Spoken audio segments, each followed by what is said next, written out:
¿Cómo están? Bienvenidos a El Mercurio Inversiones por EMOL TV. La economía chilena está dando que hablar. Las recientes sorpresas a la baja en las cifras de actividad están validando la perspectiva de que el crecimiento tendencial de Chile, es decir, su potencial vigente, bordea el 2% y no mucho más que aquello. Una realidad que contribuye a mantener al IPSA en niveles baratos, según distintas métricas. Y dos de las tres claves para esta semana que abordaremos aquí tienen que ver con esto. Una entrevista con Juan Ángel San Martín, economista senior de Banco BCI, profundizará sobre la visión que tiene el mercado en torno a esta desafiante realidad económica para el país. Vamos a las claves de la semana. Este viernes conoceremos los denominados indicadores sectoriales de la economía chilena, es decir, de producción industrial y ventas minoristas a nivel nacional, lo que en el primer caso incluye detalles en torno a la producción de cobre y manufacturera local. ¿Por qué estos datos son clave? Los indicadores sectoriales, por un lado, anticipan en gran medida cómo viene el IMASEC, que se conocerá el próximo lunes. Y en particular, los índices que se divulgarán esta semana, los de julio, son cruciales para ver si hay algún cambio o no respecto del frenazo que viene mostrando la actividad en Chile. Además, durante julio debiese haber un efecto rebote por el factor educación, que incidió muy a la baja en junio por el adelantamiento de las vacaciones. En Euroamérica esperan un crecimiento de entre 2 y 2,5% anual para el índice de actividad económica, aunque esto solo por ahora, ya que los indicadores sectoriales tienden a mover las perspectivas del mercado de cara al dato de IMASEC que sigue. Este último, a su vez, podría definir si el Banco Central retoma sus recortes de tasa de interés o las sigue manteniendo. El emisor se encuentra en una disyuntiva entre debilidad económica y mayor inflación en vista de su próximo movimiento. Y un día antes, el jueves, el desempleo entregará otra gran señal. La tasa de desocupación del 8,3% del último registro se ha vuelto menos relevante en función de algunos complejos detalles del informe. Juan Bravo, director del Observatorio del Contexto Económico de la Universidad Diego Portales, recuerda que el 61,6% de los empleos creados en el último año fue informal y el 54,1% estaba en alguna modalidad de subempleo. Es decir, agrega, la mayoría de los empleos creados en el último año es precario. Una economía que aún no se recupera del todo de la agitación social y política de los últimos años explica en parte por qué el IPSA, el índice accionario que reúne a las principales empresas del país, continúa barato, según algunas métricas. Es cierto que las acciones nacionales han repuntado desde sus peores momentos. Hasta mediados de la semana pasada, los componentes del IPSA registraban un promedio de 1,57 veces de valor bolsa-libro, aquel ratio que compara la capitalización de mercado con el valor contable de las firmas, y donde una vez implica una valoración equivalente. Esto es superior al promedio de 1,3 veces de los últimos 5 años. Sin embargo, los títulos del selectivo aún lucen rezagados en otro seguido ratio, el precio-utilidad, es decir, aquel que mide el valor de la acción frente a las utilidades que produce la empresa en un periodo de un año, y en donde un índice más alto implica un papel más valorado. Así, los 29 títulos del IPSA registraban un promedio de 13,93 veces, inferior a la media de 17,81 veces de los últimos 5 años. Esta cifra es aún más baja cuando se toma al índice ponderado por el peso que tiene cada acción. Según Nicolás Glisser, gerente de renta variable de AFP Capital, el IPSA sigue descontado en comparación con los niveles previos a la pandemia, transando a un múltiplo de precio-utilidad de 10 veces, lo que sugiere una posible oportunidad para los inversionistas, señala. Pese a las dudas sobre la economía local, las acciones chilenas de hecho han estado contando con el soporte de las AFP. En los últimos 12 meses, los mayores inversionistas institucionales del país han comprado 1.628 millones de títulos de renta variable local. No solo lo que ocurra en Chile se llevará la atención de los inversionistas esta semana. El mercado estará especialmente atento a uno de los últimos y más relevantes registros económicos antes de la esperada decisión de tasas de interés de la Fed en septiembre. El índice de precios de los gastos de consumo personal en ese país, o PCE por sus siglas en inglés. Es que el Banco Central estadounidense considera este registro como más preciso que el IPC para sus decisiones de política monetaria. Mientras el IPC solo incluye los gastos de bolsillo efectuados directamente por los consumidores, El PCE tiene en cuenta los gastos realizados por cuenta de los consumidores. Así, por ejemplo, los gastos de seguro médico efectuados en nombre de los empleados por sus empleadores se incluyen en la canasta del PCE, pero no en el IPC. Y mientras el mercado da por sentado que el primer recorte de tasas en varios años se concretará en septiembre, este dato puede ser clave para determinar tanto la magnitud de esta reducción como las futuras rebajas en el costo del dinero. De momento, los agentes consultados por Bloomberg esperan un registro de 0,2% mensual y 2,6% anual para el PCE de julio, tras el 2,5% del mes anterior. Y a continuación lo dejamos con la sección Mentes del Mercado, que en esta ocasión cuenta con la presencia de Juan Ángel San Martín, economista senior de Banco BCI, quien entrará en detalle sobre la situación económica que experimenta el país. ¿Cómo volver a crecer y no resignarnos a cifras cercanas al 2%? ¿Cómo dejar atrás un dólar sobre los 900 pesos? ¿Y cómo borrar todo lo que ha sido el castigo que ha tenido el peso chileno post-estallido social? Dentro de eso también está cómo intentar impulsar una tan resistida reforma de pensiones. Para hablar de esto y otros temas, estamos con Juan Ángel San Martín, él es economista senior del BCI. ¿Cómo estás, Juan Ángel? Bienvenido a Mentes del Mercado. Buenos días, María José. Muy bien, gracias. Qué bueno.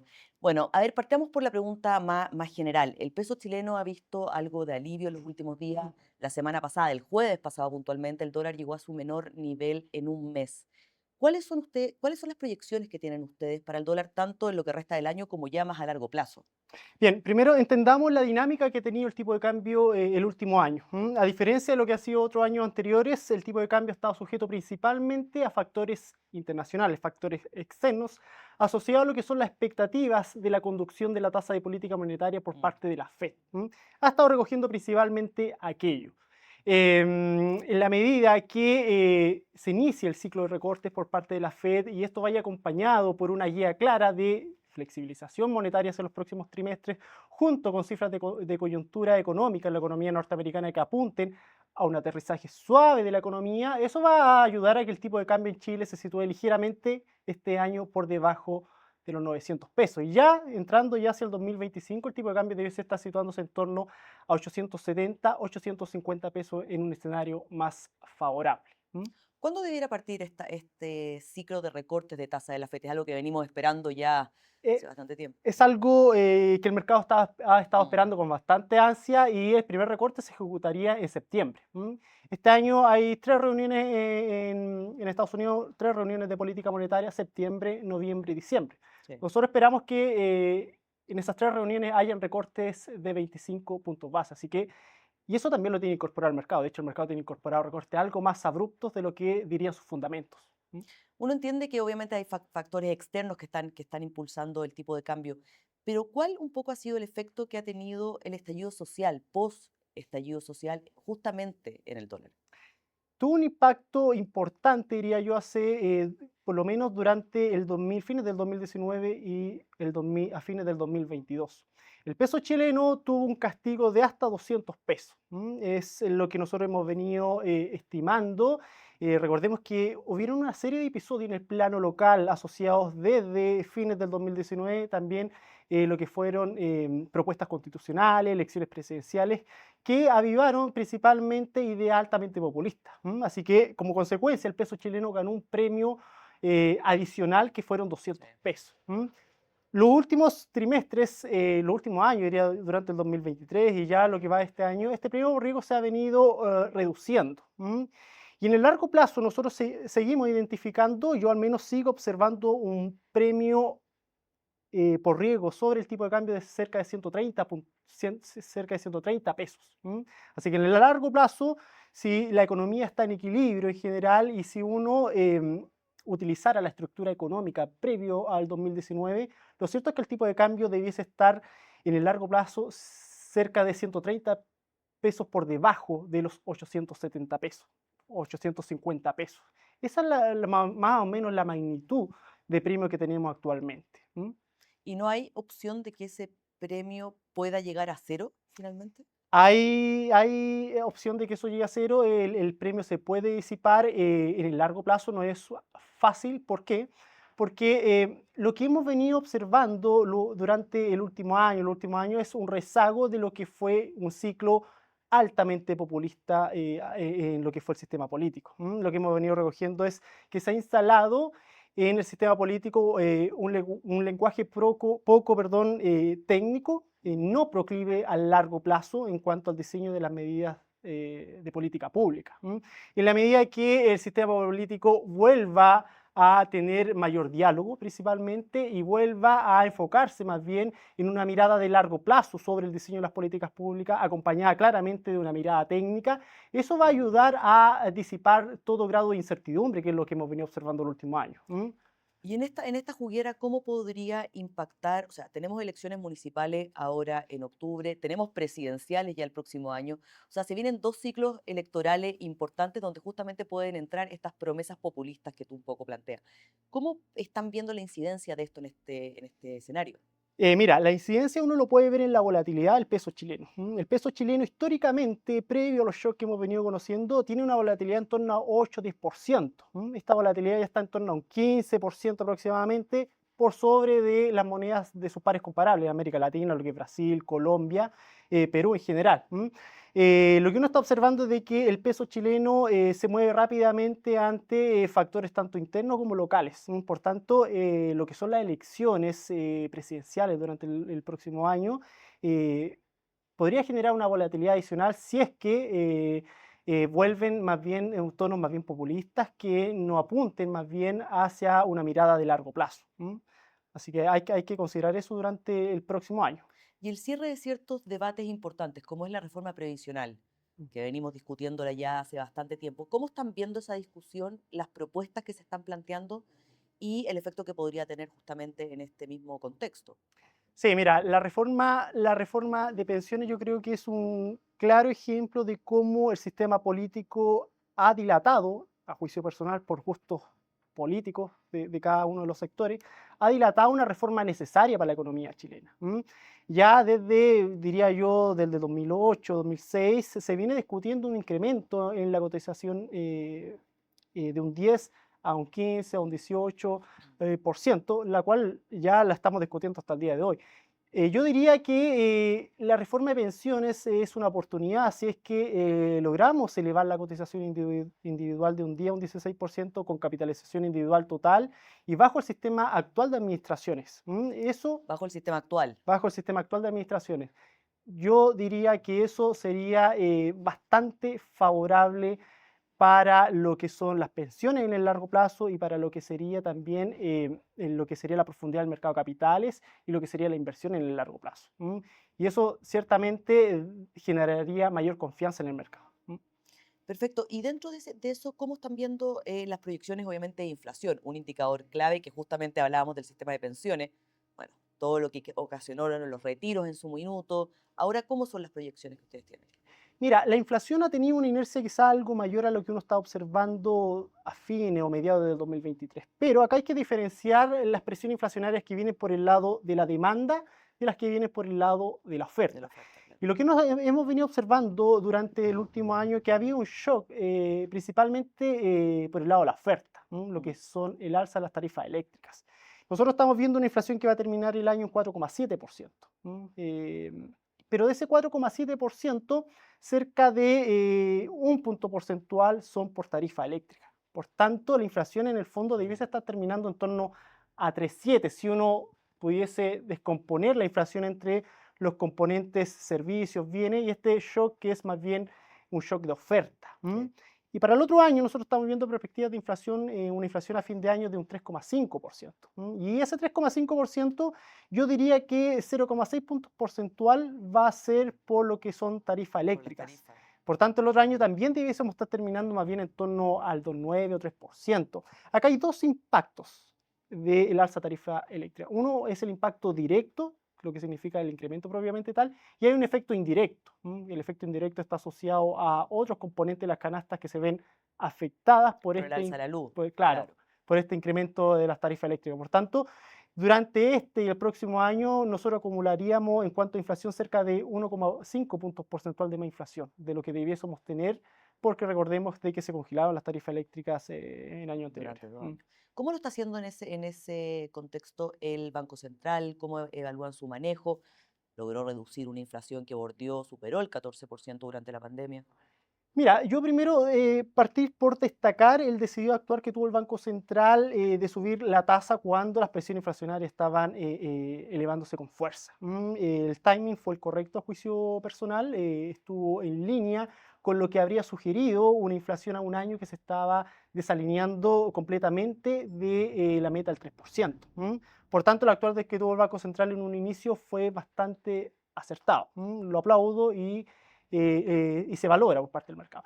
Lo que sí tiene el Banco Central en lo último y que ha generado un poco de resquemor en el mercado es la comunicación. Los comunicados, los últimos comunicados del Banco Central, a juicio personal, no recalcan los fundamentos que están detrás de cada decisión. Un ejemplo súper simple, a inicios de año un consejero del Banco Central señaló que este año íbamos a terminar la tasa iba a terminar en torno a su nivel neutral, 4%. Y la verdad es que cuando dijo aquello, en mi opinión, yo no adhería para nada a aquello. ¿Por qué? Porque si uno toma un típico modelo, una regla de Taylor, lo que hace es que el Banco Central, bajo las condiciones actuales de expectativas de inflación y bajo las condiciones de holguras de capacidad, el Banco Central era poco probable que llevase la tasa este año hacia el 4%. Por tanto, suena como un poco desacertado ese comentario que dio a inicios de año.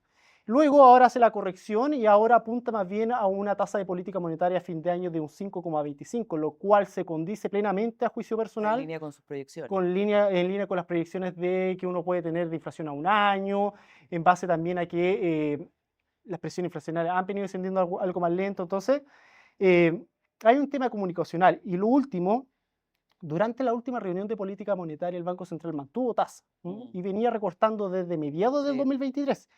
Por tanto, significó un cambio de política.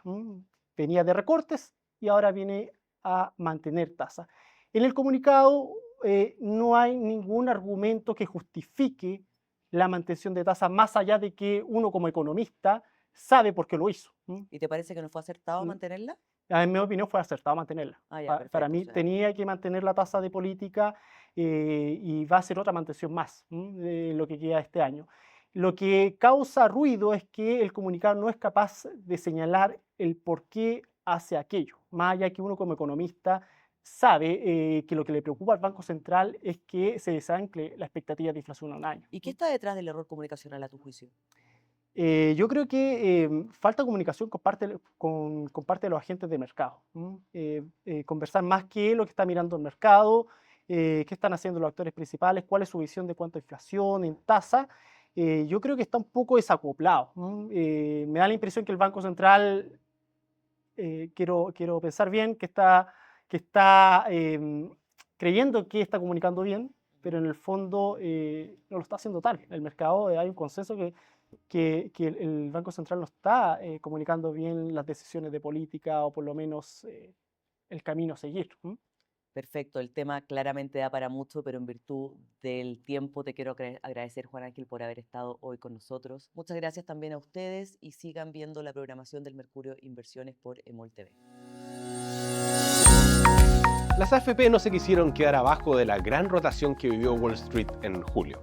Los inversionistas del mercado estadounidense dejaron una buena parte de sus posiciones en empresas de gran capitalización y los titanes tecnológicos, para ir en busca de un nuevo riesgo con las empresas small cap. Esto en un vuelco que buscaba aprovechar un cada vez más inminente ciclo de recortes de tasas de la Fed, lo que debería impulsar a los sectores rezagados. Y las administradoras de fondos de pensiones, las AFP, se sumaron al movimiento. Y esta es la recomendación del Mercurio Inversiones de esta semana, un reporte mensual exclusivo que muestra cómo las AFP se posicionan en el extranjero. Así, la cartera foránea de las gestoras muestra cómo, durante el séptimo mes del año, estas se movieron en línea con Wall Street, reduciendo su apetito por la inteligencia artificial para posicionarse en empresas de menor capitalización, las que debiesen verse beneficiadas por el recorte de tasas del Banco Central estadounidense. Así, en julio, Destacó el crecimiento de las posiciones de las AFP en el ETF S&P Small Cap 600 Index Fund de BlackRock iShares. La inversión de las administradoras en este vehículo enfocado en empresas de pequeña capitalización creció casi 13% en julio y con ello se convirtió en el número 1 en las preferencias de los fondos de pensiones, alcanzando 3.130 millones de dólares invertidos. Y con esto perdió el trono S&P 500 ETF de Vanguard, enfocado en el principal índice de Estados Unidos. Este instrumento ocupaba el primer lugar de las preferencias de las AFP hasta el mes anterior. Sin embargo, una disminución en su tenencia de casi 8% lo llevó al segundo puesto. El giro en las preferencias de las AFP se da en momentos en que éstas han mantenido un equilibrio en su exposición a instrumentos locales versus los extranjeros. Hace un año exacto, la inversión extranjera de los fondos de pensiones alcanzaba el 46% del total de los fondos, mientras que la nacional dominaba con un 54%. Esa fue la tendencia durante un 2023 y comienzos de 2024, cuando las AFP prefirieron instrumentos locales antes que extranjeros a la hora de colocar sus inversiones. Pero desde febrero de este año, las posiciones se han mantenido equilibradas y julio no fue la excepción. Esto incluso pese a un leve retroceso en el séptimo mes del año, en el que la exposición al extranjero cayó de 50,18% a 49,8%. Suscríbase al Mercurio Inversiones y acceda a los reportes que muestran cómo los mayores inversionistas institucionales del país invierten el dinero de los chilenos, determinando con ello el movimiento de distintos actores del mercado. Y con esta recomendación nos despedimos y lo invitamos a seguirnos la próxima semana, siempre aquí, por EMOL TV.